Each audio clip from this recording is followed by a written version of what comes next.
In November 1969, a young black nun walked into a confessional with a secret so devastating it would cost her everything, including her life. Sister Mary Celestine's trembling fingers traced the worn wood of the confessional door at Sacred Heart Catholic Church, knowing that once she spoke the words burning in her throat, there would be no turning back. The late afternoon light filtered through stained glass windows, casting fractured rainbows across the marble floor where she knelt. Outside, Detroit's first snow of the season had begun to fall, each flake disappearing the moment it touched the pavement, much like the children's voices she'd heard echoing from the basement, voices that vanished whenever adults approached. "Bless me, Father, for I have sinned," she whispered, her breath visible in the cold air. The ancient radiators hadn't worked properly in months, but that wasn't why she was shaking. Father Patrick O'Brien shifted behind the latticed screen, his Irish brogue warm with familiar kindness. "How long has it been since your last confession, sister?" 3 days, her voice caught. "But this isn't about my sins, Father. It's about theirs." The silence stretched between them like a held breath. She could hear Father O'Brien's rosary, beads clicking nervously against the wooden armrest. "Sister Mary Celestine." His voice had lost its warmth. "What troubles you, child?" She closed her eyes, seeing again the faces of the children. Little Marcus Williams with his bruised wrists, 8-year-old Anna who flinched whenever an adult touched her shoulder, Tommy Richardson who'd stopped speaking altogether after his special lessons with the church volunteers. "What they're doing to the children in the basement," she whispered, each word falling like stones into dark water. "Father, I know what's happening down there. I've seen—" The latticed screen rattled. As Father O'Brien jerked backward, "Sister, you must be mistaken." "I'm not." Her voice grew stronger, though her hands remained clasped so tightly her knuckles had gone white. "I've watched them. I've listened. I've seen the men who come and go through the side entrance after evening mass. I know about the locked room behind the furnace." The confessional fell into a silence so complete she could hear her own heartbeat thundering in her ears. When Father O'Brien finally spoke, his voice was barely audible. "Sister, these are serious accusations, very serious." She nodded, though he couldn't see her. Outside, the snow was falling harder now, and somewhere in the distance, a church bell began to toll the hour. 6 o'clock. Soon it would be dark. 3 weeks before that fateful confession, Sister Mary Celestine stood before her third-grade classroom, watching 24 young faces light up as she opened their well-worn copy of Charlotte's Web. The morning sun streamed through tall windows, illuminating dust motes that danced like tiny angels above the children's heads. "Who remembers what happened to Wilbur yesterday?" she asked, her melodious voice carrying the gentle authority that made even the most restless children lean forward in their seats. 8-year-old Marcus Williams raised his hand enthusiastically, the same boy who would later haunt her thoughts. Back then his smile came easily, his dark eyes bright with curiosity. "Charlotte saved him, sister. She wrote some pig in her web, and everybody thought it was a miracle." "That's right, Marcus." Sister Mary Celestine's heart swelled watching. His excitement. This was why she'd answered God's call, for moments like these when learning became magic, and children discovered the world was full of wonders. But as October melted into November, she began noticing changes. Marcus's eager hand-raising became tentative, then stopped altogether. Dark circles appeared under his eyes. When she asked him to stay after class to discuss his sudden drop in reading scores, he flinched at her gentle touch on his shoulder. "Are you feeling well, sweetheart?" she asked, kneeling to meet his eyes. He nodded quickly, too quickly, his gaze darting toward the door. "Can I go now, sister? My mama's waiting." She knew his mother worked double shifts at the Ford plant and rarely picked him up before 5. But Marcus was already backing toward the exit, his small frame rigid with an anxiety that made her stomach clench.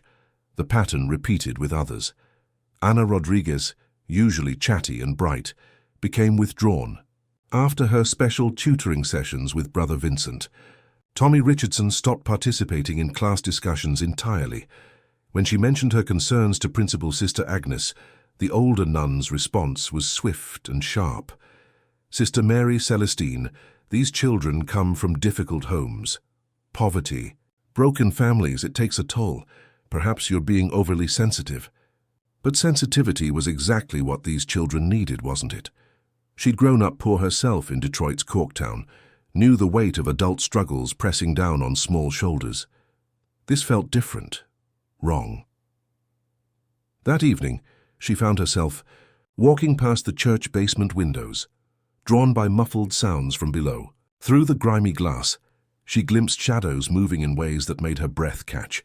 For the first time in her religious life, Sister Mary Celestine felt afraid of her own church. Saturday evening, November 15th, 1969. Sister Mary Celestine sat cross-legged on her narrow bed, grading arithmetic papers by lamplight, while her roommate, Sister Margaret, mended a torn hem nearby. The radiator clanked its familiar rhythm, and somewhere down the hall, Sister Bernadine practiced hymns on her accordion, the same peaceful sounds that had marked countless evenings in the Sacred Heart Convent. Marcus Williams got every problem. "Wrong again," Sister Mary Celestine murmured, her pen hovering over the boy's paper. Red ink felt too harsh for a child already carrying invisible wounds. She drew a gentle star instead, adding a note. "See me Monday. We'll work through these together." Sister Margaret looked up from her needlework, her kind face creased with concern. "You've been worrying about that boy for weeks, Mary. Perhaps his troubles are beyond what classroom attention can heal." Before Sister Mary Celestine could respond, the hallway telephone rang with unusual urgency. 3 sharp bursts that echoed through the quiet building. Footsteps shuffled past their door as Sister Agnes answered, her voice a low murmur they couldn't quite make out. A soft knock interrupted their evening routine. "Sister Mary Celestine?" Sister Agnes stood in the doorway, her expression unreadable, in the dim light. "You have a telephone call. They say it's urgent." Sister Mary Celestine's stomach tightened. Phone calls after 8 o'clock usually meant family emergencies or last rites. She padded down the cold linoleum hallway in her slippers, picking up the heavy black receiver with trembling fingers. "Sister Mary Celestine speaking." The voice on the other end was muffled, distorted, male, but she couldn't place the accent. "Sister, there's been an emergency at the church. One of your students, Marcus Williams. He's asking for you specifically." Her heart lurched. "What happened? Is he hurt? Please come quickly. Use the side entrance by the basement." "Father O'Brien is waiting." The line went dead before she could ask more questions. Sister Mary Celestine stared at the receiver, something cold settling in her chest. Why would Marcus be at the church on a Saturday night? Why not call his mother instead? She hurried back to her room, pulling on her habit over her nightgown. "I have to go to the church," she told Sister Margaret, who watched with growing alarm as she laced her boots with shaking fingers. "At this hour? Mary, perhaps you should wait until morning. A child needs me." Sister Mary Celestine kissed her roommate's forehead, a gesture of affection they'd shared for 3 years. "I'll be back before midnight. Don't wait up." She stepped into the November night, snow crunching beneath her feet. Behind her, the convent windows glowed warm and golden. She never saw them again. Detective Robert Hayes pushed through the glass doors of the Detroit Police Department on Monday morning, November 17th, carrying a thin manila folder that would grow no thicker over the coming weeks. At 32, he was one of only 3 black detectives in the precinct, a fact that shaped every case he touched, especially this one. "Missing none," his captain had said with a dismissive wave, sliding the report across his desk. "Probably ran off with some man. You know how these religious types get when they taste freedom." But Hayes knew Sister Mary Celestine wasn't that type. He'd grown up 6 blocks from Sacred Heart, remembered her gentle corrections when he'd caused trouble as a boy, the way she'd made every child feel valued, regardless of the color of their skin. That woman didn't just vanish. His first stop was Father O'Brien's office, where the elderly priest sat behind an imposing oak desk, fingers interlaced and eyes carefully neutral. Sister Mary Celestine was troubled lately, Father O'Brien said, his Irish accent thicker than Hayes remembered. Seeing problems where none existed, making wild accusations. Perhaps she simply needed time away. What kind of accusations? The priest's pause lasted a heartbeat too long. Nothing specific, just disturbed thinking. The pressures of teaching, you understand. Hayes didn't understand. The nun, he remembered, had been as steady as stone, unshakable in her convictions. Did anyone call her that Saturday night? Emergency involving one of her students? No calls were made from this church. Father O'Brien's answer came too quickly, too rehearsed. Perhaps she received misinformation.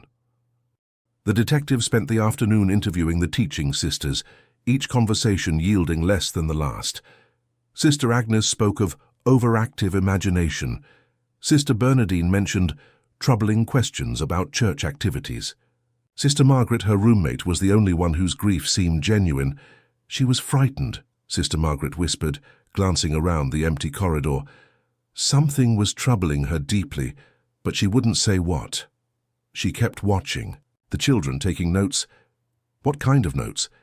But Sister Margaret had already retreated into silence, the same institutional wall that seemed to surround everything connected to Sacred Heart. By week's end, Hayes had precious little to show for his efforts. No witnesses to her departure, no evidence of foul play. His requests for additional resources were denied, budget constraints, they said, though he noticed no such constraints when white women went missing from the suburbs. The church had closed. Ranks the department had moved on to more pressing matters, and somewhere in Detroit's November cold, Sister Mary Celestine remained as vanished as if she'd never existed at all. Only the children seemed to remember her, their small faces pressed against classroom windows, still waiting for their favorite teacher to return. The basement of Sacred. Heart Church had always smelled of old incense and dampness, but in the weeks before Sister Mary Celestine's disappearance, something else lingered in the air, fear so thick it seemed to seep from the very walls. During her investigation, she had discovered that the church's lower level held more than storage rooms in the old furnace. Behind a heavy door marked "Authorized Personnel Only," narrow corridors snaked deeper underground, leading to chambers that appeared on no architectural plans. The first time she'd ventured down those stairs, following the sound of muffled voices, her heart had hammered against her ribs like a caged bird. The basement's fluorescent lights flickered irregularly, casting shifting shadows that made the concrete walls seem to breathe. She'd pressed herself against the cold stone, listening to conversations that made her stomach turn.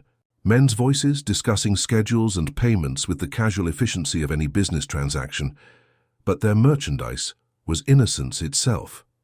"The Williams boy is too difficult," one voice had said. Cultured, educated, someone who likely sat in the front pews on Sunday mornings. Perhaps something to calm him down before the next session. Sister Mary Celestine had covered her mouth to stifle a gasp. Marcus. Sweet Marcus, who'd once raised his hand eagerly to answer questions about Charlotte's Web. Through a crack in the door, she'd glimpsed men in expensive suits consulting appointment books like doctors, scheduling routine procedures. Their faces remained in shadow, but their authority was unmistakable, the kind of power that moved through Detroit's highest circles, that commanded respect and silence. The children she'd seen were quiet in ways that broke her heart. They moved, like sleepwalkers, their eyes holding that particular emptiness she'd noticed in her classroom, but hadn't understood. Anna Rodriguez sat in a corner, staring at nothing. Tommy Richardson clutched a toy car with white knuckles, his mouth moving in silent prayers. A ledger lay open on a metal desk, filled with names she recognized. Her students, children from neighboring parishes, even some from the city's foster system. Next to each name were dates, times, and amounts that made her vision blur with rage and horror. The operation was vast, organized, protected by wealth and religious authority that rendered it nearly invisible. No wonder her questions had been deflected, her concerns dismissed. She wasn't just threatening individual predators, she was exposing a network that reached into Detroit's most respected institutions. As footsteps approached in the corridor, above, Sister Mary Celestine had retreated into the shadows, her mind already forming the confession that would seal her fate. Some secrets, she realized, were considered worth killing for. The next week she would kneel in Father O'Brien's confessional and speak the words that signed her death warrant. The phone call came at 6:47 a.m. on a grey December morning, 3 weeks after Sister Mary Celestine had vanished into Detroit's winter night. Detective Robert Hayes fumbled for the receiver, still heavy with sleep, but the voice on the other end snapped him fully awake. "Hayes, this is Captain Morrison. You're being reassigned effective immediately. The Celestine case is being transferred to missing persons." Hayes sat up in bed, his mind racing. "Captain, I'm making progress. I have witnesses who—" "The case is closed, Detective. Report to Robbery Division at 8 sharp. The line went dead. Hayes stared at the receiver, understanding with crystalline clarity that he'd pushed too hard, asked too many uncomfortable questions. His investigation into Sacred Heart's basement activities had touched nerves that reached far beyond Father O'Brien's confessional. That same morning, 40 miles away in the Archbishop's residence, a very different conversation was taking place. Archbishop William Borders sat behind his mahogany desk, his fingers steepled, as he listened to Father O'Brien's trembling account of Sister Mary Celestine's final confession. "She knew everything," Father O'Brien whispered, his Irish accent thick with fear. "The children, the arrangements, the men who— Your Grace." She had names. The Archbishop's face remained impassive, but his knuckles whitened as he gripped his coffee cup. 20 years of careful construction, of influential friendships, and mutual protections, threatened by one idealistic nun who couldn't leave well enough alone. "Has she spoken to anyone else?" "I don't believe so, but Detective Hayes has been asking questions. He's persistent." Within hours, phone calls were made to Detroit City Hall, to police commissioners, to judges who owed favors and politicians who valued the church's endorsement. The machinery of power, well-oiled and efficient, began to turn. Sister Margaret found herself transferred to a mission in rural Montana, her protests ignored. The few church employees who'd expressed concern about basement activities were quietly relocated or dismissed. Dr. Vincent Riley, the physician who'd treated some of the children for behavioral issues, suddenly left for an extended sabbatical. In Europe, evidence vanished from Detective Hayes's desk. Witness statements, photographs of the basement rooms, even Sister Mary Celestine's personal effects from the convent. When he demanded explanations, he was told the items had been misfiled or accidentally destroyed during office reorganization. By January 1970, the official record showed that Sister Mary Celestine had simply walked away from her religious life, overwhelmed by pressures she couldn't handle. The children she'd tried to protect returned to their silent suffering, their small voices swallowed by institutional indifference. Detective Hayes found himself working insurance fraud cases. His requests for information about the Sacred Heart investigation met with bureaucratic stone walls. The message was clear. Some truths were too dangerous to pursue. Sister Mary Celestine had become a ghost, erased as thoroughly as if she'd never existed.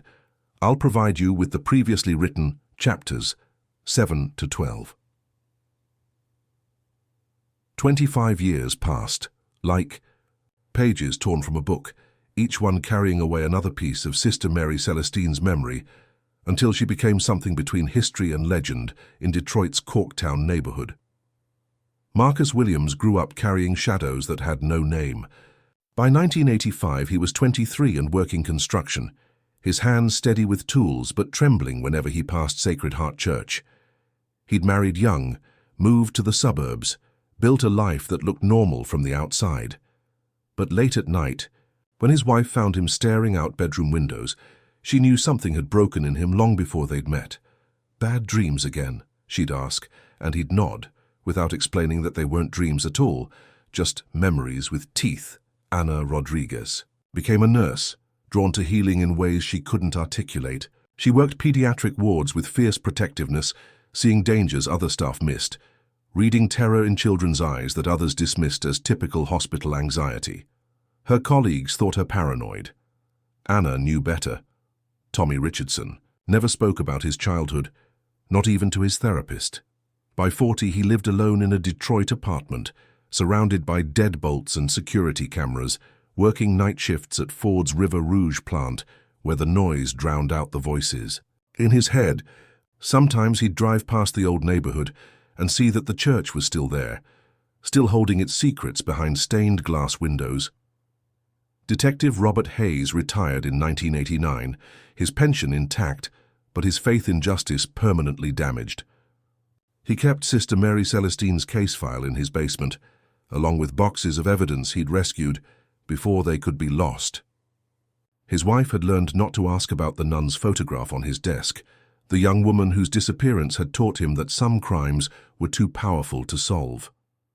In corner bars and community centers, older residents still whispered about the teacher who'd vanished. Parents warned their children away from certain church activities without explaining why. The basement rooms at Sacred Heart were sealed off, officially due to structural concerns, but everyone knew the real reason. New priests came and went. Most of them decent men who sensed the weight of unspoken history in their parish, but never quite understood its source. Father O'Brien had died in 1978, taking his secrets to a grave marked by a simple stone cross that no one ever visited. By 1994, Detroit itself had changed, the auto industry hemorrhaging jobs, whole neighborhoods emptying like punctured lungs. Sacred Heart Elementary had closed, its classrooms echoing with memories of lessons never finished and questions never answered. But trauma, unlike buildings, doesn't crumble with time. It festers, deepens, passes from one generation to the next like an inherited curse. The children Sister Mary Celestine had died trying to protect had become adults who'd never learned to trust, to speak, to believe that justice was possible. They carried her memory like a wound that wouldn't heal, waiting for someone brave enough to ask the right questions. That someone was about to arrive. The sledgehammer struck the basement wall of Sacred Heart Church with a sound like thunder, sending chunks of concrete cascading across the dusty floor. Construction worker Jimmy Kowalski wiped sweat from his forehead and squinted at the hole he'd just created in what was supposed to be a solid foundation wall. "Hey, Father Thompson," he called up the stairs, "you better come see this." Father Daniel Thompson, barely 30 and new to Sacred Heart Parish, descended into the basement with the weary resignation of a man who'd already discovered too many expensive surprises during the church's renovation. The Archdiocese had given him a shoestring budget to make the building safe for worship again, and every day brought fresh evidence that corners had been cut for decades.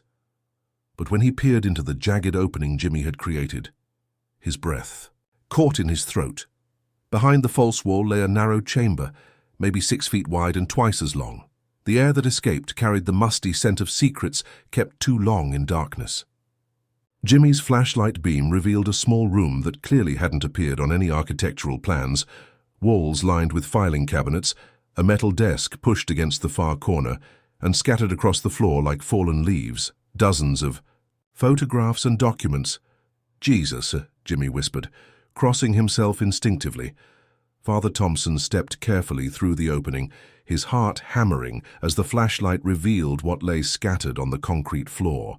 Children's faces stared up from black and white photographs, some he recognized from old parish records, others strangers frozen in expressions that made his stomach turn. But it was the small object glinting near the desk that made him stop, breathing altogether. A rosary, its silver beads tarnished with age, lay coiled like a sleeping snake. Attached to the crucifix was a small medal bearing the inscription, "Sister Mary Celestine Murphy, Sacred Heart Parish, 1967. The name hit him like a physical blow. During his brief orientation, the previous pastor had mentioned a nun who'd left unexpectedly in 1969, but the way he'd said it, with eyes that wouldn't meet Father Thompson's, had suggested there was more to the story. Detective Sarah Chen arrived within the hour, her sharp eyes taking in the scene with the methodical precision of someone who'd seen too much human evil to be shocked by any of it. At 35, she was young for a homicide detective, but her reputation for solving cold cases had earned her the respect of veterans twice her age. "Has anyone else been down here?" she asked, already pulling on latex gloves.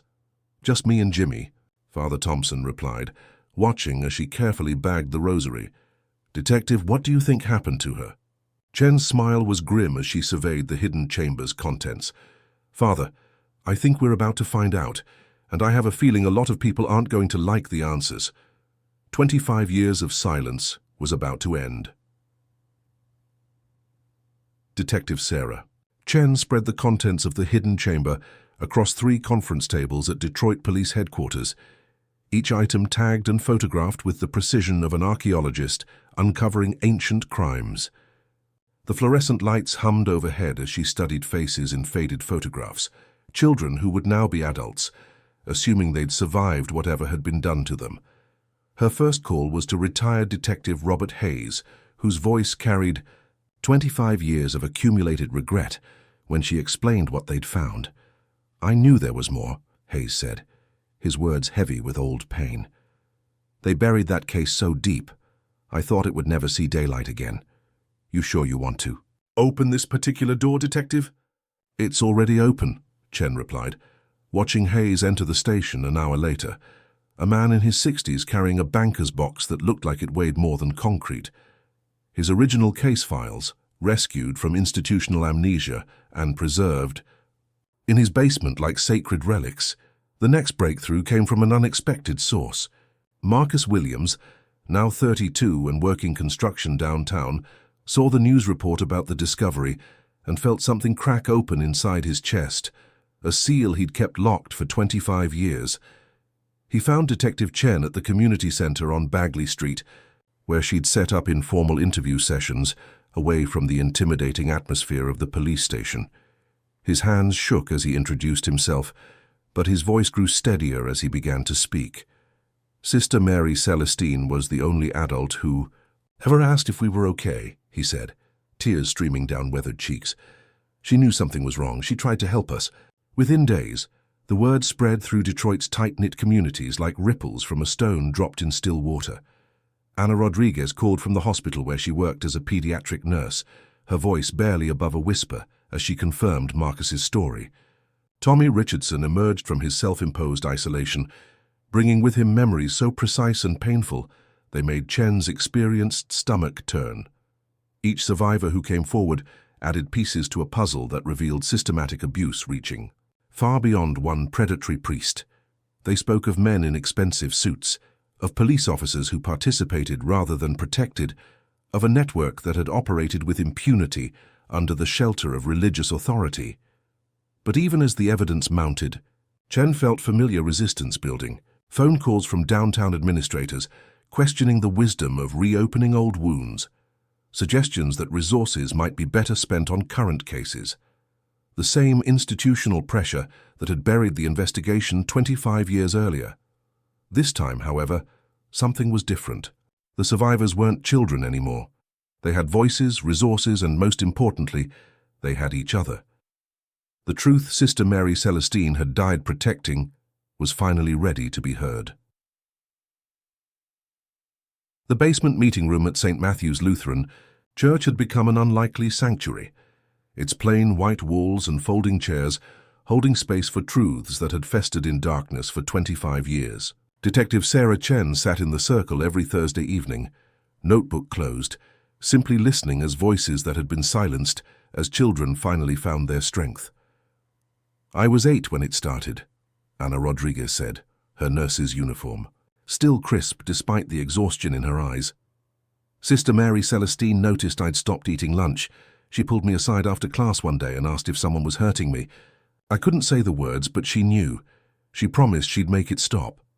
Across the circle, Marcus Williams nodded with recognition that cut deeper than words. "She came to my house once," he said, his construction-calloused hands gripping his coffee cup like an anchor. "Told my mama I was having trouble in school, but that wasn't why she was really there. She was checking on me, looking for signs." Tommy Richardson, who'd rarely spoken above a whisper for 3 decades, surprised them all with the clarity of his memory. She kept a notebook, small brown leather thing, always writing in it during recess, watching us play. Or not play. His laugh was bitter. "We weren't playing much by then." The stories emerged like water through a broken dam, each revelation corroborating the others in ways that made the scope of the conspiracy devastatingly clear. They spoke of basement rooms, with locks on both sides, of visiting men who knew their names before being introduced, of a network that extended far beyond Sacred Heart's walls. "Detective Hayes was asking the right questions back then," said Maria Santos, who'd been a 5th grader in 1969. "My older brother knew him from the neighborhood. said he was getting too close to something big. Then suddenly he wasn't on the case anymore. Detective Chen felt the weight of institutional betrayal settling like lead in her stomach. The survivors weren't just victims of individual predators. They'd been failed by every system designed to protect them. But something else was happening in that church basement. As each person spoke their truth, the others grew stronger. Anna reached for Marcus's hand during his testimony. Tommy's wife, attending for the first time, wept openly as she understood what her husband had carried alone for decades. "She died for us," Marcus said finally, his voice steady with newfound purpose. "Sister Mary Celestine died because she wouldn't. Let them keep hurting us. The least we can do is make sure her death meant something."